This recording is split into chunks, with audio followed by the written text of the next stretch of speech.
ce communiqué de Miss Côte d'Ivoire datant d'hier. Il annonce le retrait de tout titre et mandat d'Olivier Yassé au concours Miss Univers pour convenance personnelle. Olivier Yassé renonce à son titre de Miss Univers Afrique et Océanie. Miss Olivier Yassé remettra donc son bandeau à l'organisation. Alors, est-ce que vous vous attendiez à une telle décision de la part du commissi Karina? Je ne m'y attendais pas. Bizarrement, je n'ai pas pensé. Sinon, même si c'est bienvenu, je n'ai pas pensé à ça. J'étais tellement concentré sur les réactions et puis voir combien de pays, tout qui est fâché, comme moi qui n'est pas content par rapport à tout ce qui se passe à Olivia. J'ai oublié carrément qu'il y avait le commissaire qui devait réagir. Je n'ai pas pensé à ça, mais c'est bienvenu. J'aime bien. D'accord. Mimi? Oui, moi, je rejoins Karina. Je ne m'y attendais pas du tout. Alors là, pas du tout. Et je pense que c'est une décision qui a été sagement mûrie avant de rendre ça public. Et donc, on attend la suite. Au Jeune Afrique, maman, est-ce que tu t'attendais à ça? Je ne m'y attendais pas, mais je souhaitais ça de tout mon cœur. Ouais, je souhaitais ça de tout mon cœur, franchement. Ouais, c'est bienvenu, on va dire tous. Ouais, il y a eu trop de rumeurs, trop de scandales, trop de choses. Finalement, il fallait s'en défaire. Alors, pour bien comprendre la décision du commissi, nous avons avec nous Thierry Kofi, secrétaire général de l'organisation. Thierry Kofi, bonjour. Bonjour. Merci de nous avoir accordé un peu de temps. Merci d'avoir accepté de parler à Showbuzz pour éclairer nos lanternes. Alors, le commissi a décidé du retrait d'Olivier Yassé de ses mandats électifs avec Miss Univers pour convenance personnelle. Qu'est-ce qui a motivé cette décision forte? Tout d'abord, il faut bien comprendre et bien situer le contexte.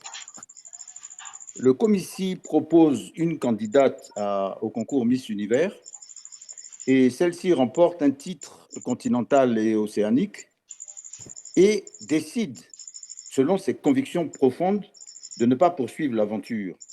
Le rôle du commissi est d'accompagner, de protéger et de permettre à la candidate de pouvoir exprimer sa volonté. Parce que la raison d'être des concours de beauté, ce n'est pas d'imposer une vision à une candidate, mais c'est de pouvoir accompagner une candidate, surtout quand elle est lauréate comme ça, c'est de pouvoir l'accompagner et la protéger par rapport à ses convictions. D'accord. Alors, la décision vient d'Olivia personnellement ou du comité? Non, la décision signifiée vient du comité, mais suite à la position qu'a adoptée la lauréate. D'accord. Puisqu'on dit pour convenance personnelle. Ce n'est pas le commissi qui a décidé de dire je retire la candidate de son mandat. Ça aurait été injuste aussi, si elle voulait, par exemple, continuer. Mais la décision vient du commissi, parce que c'est le commissi qui a emmené Olivia à Miss Univers. Mais la volonté de cette décision incombe à la lauréate. D'accord. Au Jeune Afrique, Bamba. Alors, le commissaire avait annoncé dans un communiqué dimanche qu'il compilait des données et témoignages. Qu'est-ce que vous avez découvert? Bon, je pense que tout le monde a suivi un peu tout ce qui se passe autour de cette 74e édition de Miss Univers, qui est, de mémoire d'homme, celle qui a généré le plus de polémiques à travers les années.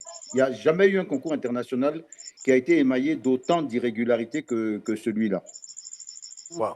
Et qu'est-ce qu'il y a eu concrètement, un fait, pour qu'on soit au moins situé? Il y a eu des démissions de jurés. Wow. Il y a eu changement de la direction exécutive du concours en plein concours. Ça veut dire que la partie thaïlandaise qui devait organiser le concours jusqu'au bout a été remerciée en cours de route. Il y a eu des conflits entre les sponsors de Miss Univers Central et les sponsors locaux. Il y a eu plusieurs incidents au niveau même des votes. Au début, il y avait des difficultés pour voter pour certains pays. Il y a eu des arrêts de date de vote, après remise en route de vote. Il y avait plein de choses. En fait, c'était tout un tas de petits détails qui n'étaient pas conformes au bon déroulement d'un concours international. Alors, à quel moment vous avez su tout ça? Pendant le concours ou après? C'est-à-dire que les faits se sont ajoutés les uns aux autres. Et comme vous avez pu voir, le couronnement, ça a été la totale. Et là, tout le monde a été unanime. À la dernière question qui était posée aux 5 dernières postulantes, je crois que notre Olivia a répondu pratiquement mieux que toutes les autres. Et elle s'est retrouvée 4e dauphine. Ça a étonné la terre entière. Donc, quand on regarde les performances qui avaient été faites avant d'arriver à ce niveau-là, elle avait mieux performé au niveau des défilés, elle avait tout fait mieux que les autres. Ouais. Et elle se retrouve 4e dauphine. Et ce ne sont pas que les Ivoiriens qui ont protesté. Ouais. C'est la terre entière qui a protesté. Donc, D'accord. je pense que c'est à la fin qu'on a vraiment vu que donc les allégations des juges qui avaient dit qu'il y avait un climat assez étrange, c'est là qu'on a vu que c'était vraiment sérieux. C'était vraiment sérieux. On pouvait penser que c'était une spéculation, mais à la fin, on a vu que vraiment c'était sérieux. C'était vérifié. D'accord. Mimi? Comment l'organisation Miss Univers a réagi quand vous les avez informés du retrait d'Olivia Yassé? Je crois que vous avez vu le CEO en personne dire que de toutes les manières, qu'est-ce qu'il va faire avec un pays qui a besoin de 175 visas pour pouvoir faire voyager la Miss. C'est très grave ce qui a été dit et c'est du jamais vu.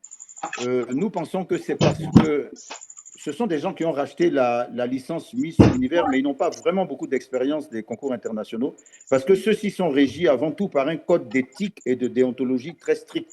Et apparemment, là, ce sont plutôt des financiers qui sont venus et qui ne connaissent pas très bien les règles du jeu.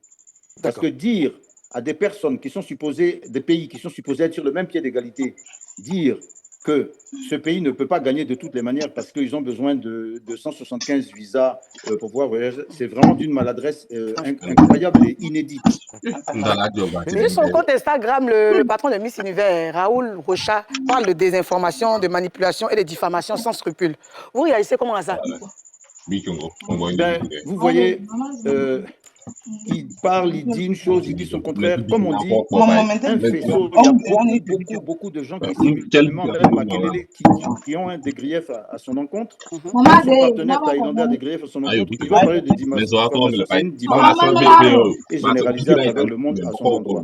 Alors là, vraiment, je Alors, est-ce que le retrait est-ce que le retrait ne va pas avoir un impact sur la relation future entre la Côte d'Ivoire et Miss Univers? C'est-à-dire qu'il est évident que le retrait aura un impact tant que les causes de ce retrait ne sont pas résolues.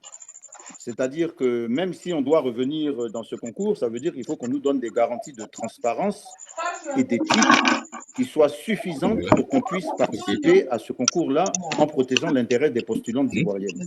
Et je pense que vous avez suivi aussi que nous ne sommes pas les seuls pays. Il y a des pays qui ont démissionné déjà, il y a des filles qui ont désisté, il y a eu beaucoup de gens. Donc je pense que forcément, il va falloir une remise à plat générale pour que le concours puisse continuer de manière sereine l'année prochaine.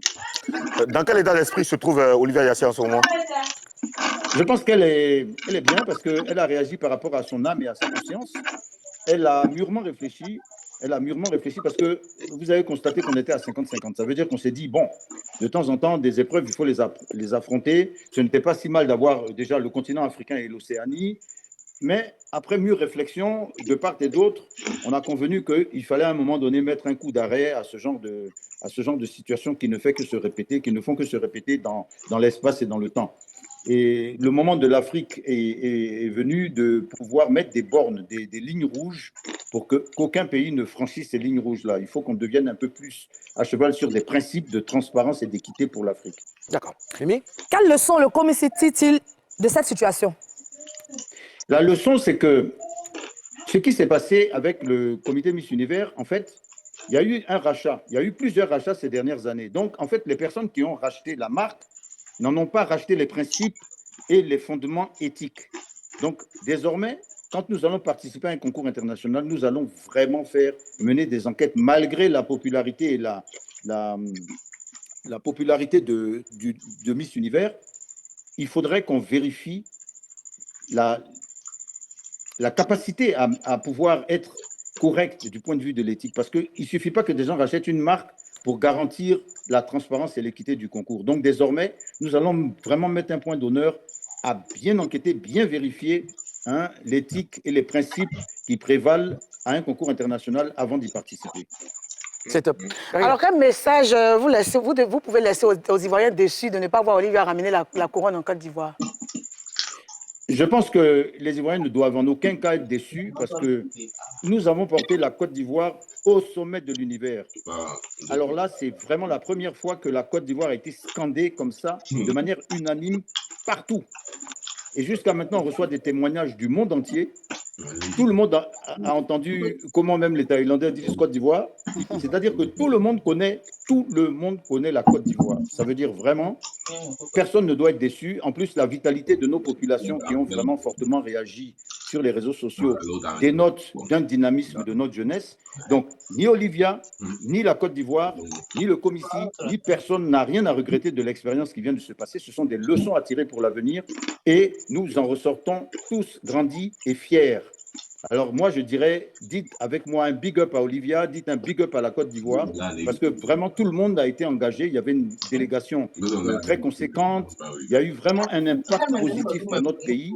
Et même la décision de se retirer n'est qu'une décision qui doit nous conforter dans la fierté et l'honneur que l'on doit à notre pays. Thierry Kofi, merci pour toutes ces précisions. Tout est clair.